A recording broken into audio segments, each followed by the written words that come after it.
Di bawah langit cerah Emilia-Romagna, di tepi pantai timur Italia yang diterpa angin laut, lahir seorang pemuda dengan rambut keribu sekeriting ombak dan semangat yang tak pernah padam, Marco Simoncelli, atau yang dikenal dunia sebagai Super Six.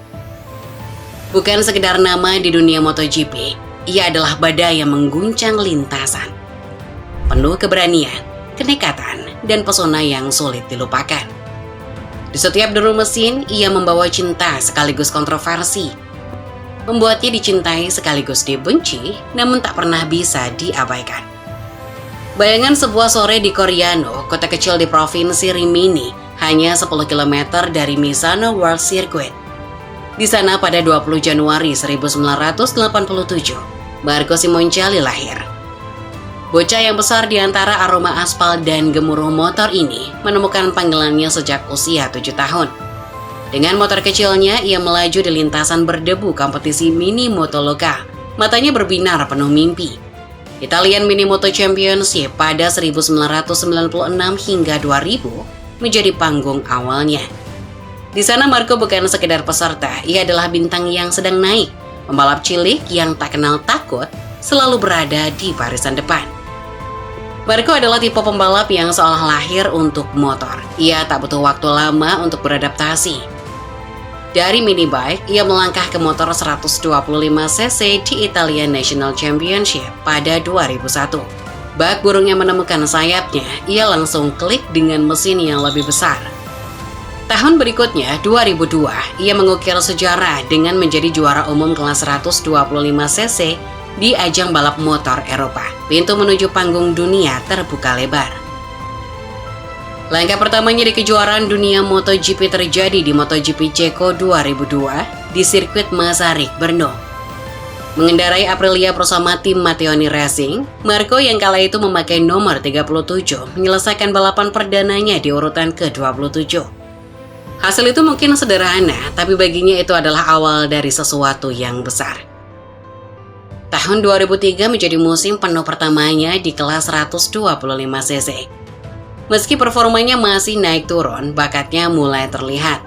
Nomor 58 yang kemudian menjadi identitasnya mulai dikenal dunia.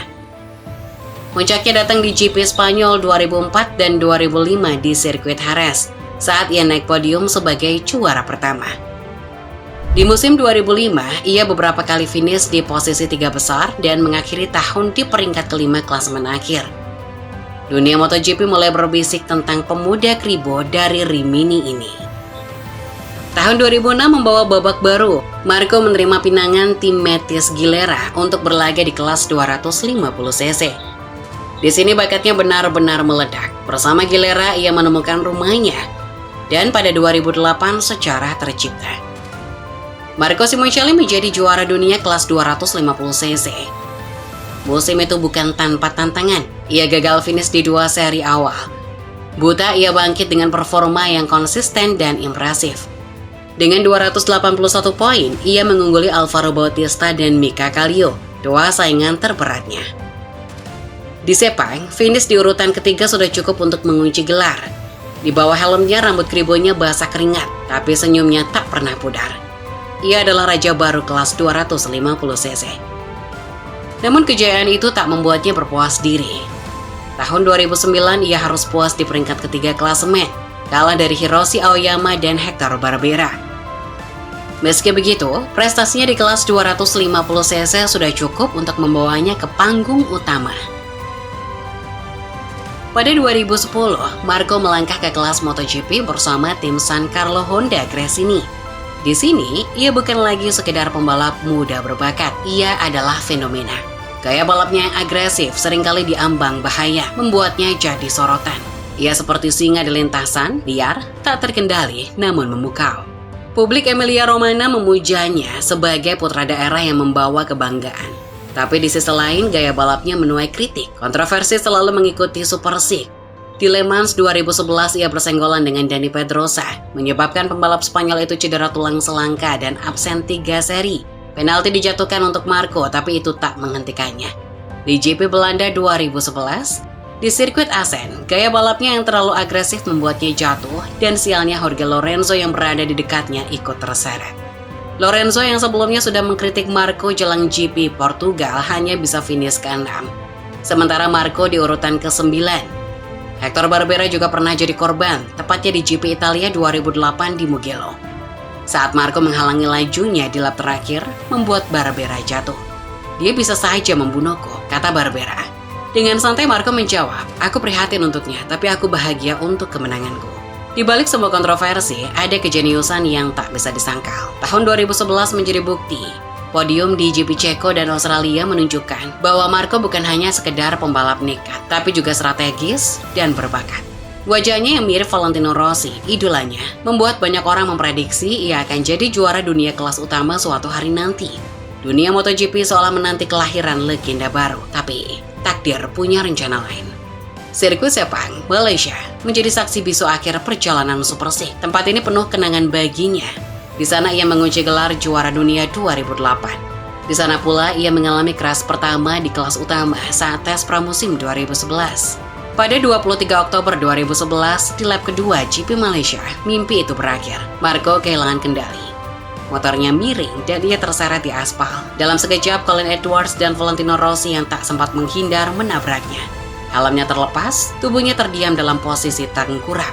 Dunia terdiam, tim medis berlari, CPR dilakukan di ambulans, tapi 45 menit kemudian, Marco Simoncelli dinyatakan meninggal dunia. Kematiannya menyusahkan tanda tanya. Mengapa ia tak melepaskan motornya saat jatuh? Ada spekulasi bahwa ia sudah tak sadar sebelum tabrakan, bahkan ada yang bilang ia sudah meninggal di atas motor. Michael Machia Godena, Direktur Medis MotoGP, mengatakan bahwa Marco sudah tak sadar saat tim medis tiba. Tapi mereka masih berusaha menyadarkannya dengan CPR. Kami berusaha tapi gagal. Ia meninggal 45 menit kemudian, ujarnya. Hasil otopsi tak pernah dirilis, membuat misteri itu tetap menggantung. Yang jelas, cedera serius di kepala, leher, dan dada merenggut nyawanya. Kepergian Marco meninggalkan luka mendalam. Nomor 58 yang begitu identik dengannya dipensiunkan oleh MotoGP mungkin selamanya. Misano World Circuit yang hanya 10 km dari kampung halamannya berganti nama pada 2012 menjadi Misano World Circuit Marco Simoncelli. Itu adalah penghormatan untuk putra daerah yang tak pernah naik podium di sirkuit itu, tapi selamanya jadi kebanggaan Emilia-Romagna. Marco Simoncelli adalah badai yang singkat, namun tak terlupakan. Ia jatuh, bangkit, percaya, dan jatuh lagi, hingga akhirnya terbang ke langit. Di bawah rambut keribonya, ada hati yang mencintai lintasan dengan seluruh jiwa. Di setiap tikungan, ia meninggalkan jejak bukan hanya kontroversi, tapi juga keberanian, passion, dan mimpi yang terus hidup di hati penggemarnya. Super 6, legenda yang tak akan pernah pudar.